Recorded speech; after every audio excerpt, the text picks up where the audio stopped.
And finally he took off and taught himself how to fly. To correct a couple myths along that line, when you go into pilot training, there are three phases. Again, once you go into primary training, and your instructors at that time were all black. Then you went, that was at Kennedy Field, then you went to Moulton Field, then you went to Tuskegee for advanced training. They did not become the Red Tails until they fought over Italy. At that time, a young lieutenant came in with his tail all shot up and told the maintenance man to fix his tail. He fixed it. The next day, he said, paint it. It looks too bad. The only paint they had on the base was red. Thus, the red tail. Everybody who was Tuskegee Airmen were not red tails, but they're all part of the same family. Keep in mind that there were 15,000 men and women that were Tuskegee Airmen. A lot of people do not realize there were women that were Tuskegee Airmen also.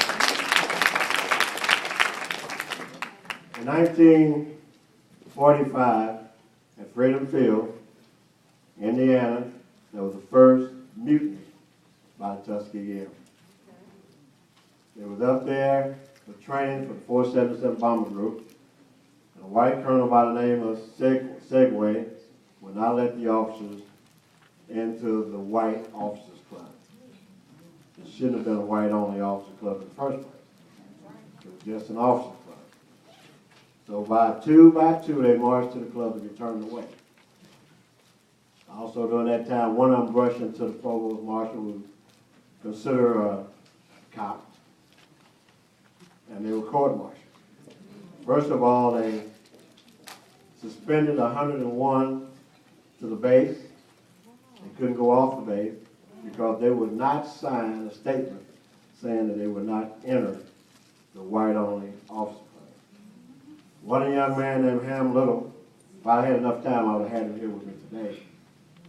If you go up 285 and get off the old bankhead and make a right turn and go down 2 blocks Skipper, make a left turn and go 2 blocks on the right, you see Ham Little. He's 92 years old. Amen. He was in that mutiny at Freedom Field. They did not sign it, and to this day in this record, he has a reprimand. He will not clear his record. When I introduce him, I always introduce him as Miss Lady that sat on the bus that would not get up. I said, this is my Rosa Parks. Ham Little. Now, Ham was a great man. He was one of my heroes.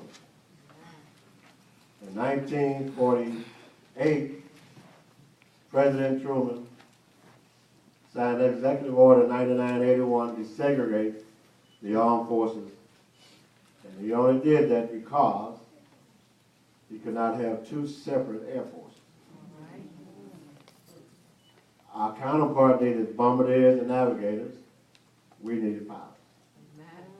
So the national thing was to integrate the 2. And that's what he did. But as far as I'm concerned, the military really did not integrate itself until the Vietnam War. But I'm going to regress back to 1949. Some of you may have seen the movie Top Gun. How many of you have seen that movie? Tom Cruise, Val Kilmer flying F-16s all through the sky. Real pretty. In 1949, they had the first meet in Las Vegas of the Top Gun. B.O. Davis, who was the colonel at that time, picked 4 men to go out to that meeting, flying P-40s and P-47s. He told them, if you do not win, don't come back. The first Top Gun were Tuskegee Airmen.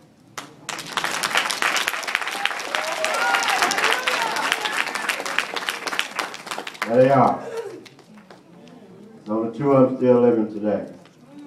That trophy was 3 feet high, and it was lost. They put out an almanac every year, and for many years at the top up there, for 50 years, it said, unknown, first top man. A young lady by the name of Zelio, who is a historian here in Atlanta, who is now a chapter president, found this trophy at Wright-Patterson Air Force Base in a crate in the basement. Contacted the general. The general said that over his dead body would that trophy ever be displayed. Well, he didn't die, but it's on display. So if you ever go up Interstate 75 in Dayton, Ohio, to the museum, which is open every day for Christmas, you'll see that 3-foot trophy for the Tuskegee Airmen as the first. A lot of things happened after that. We thought that was the last hurrah, but in 2007, Congress presented the Tuskegee Airmen the Congressional Gold Medal.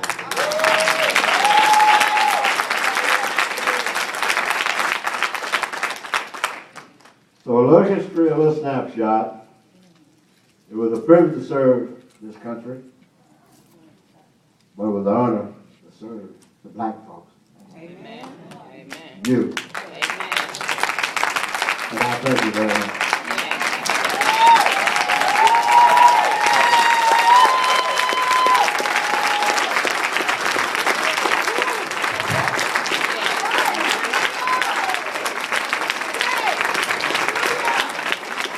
Come on, give God praise. Thank you so much, Brother Smith.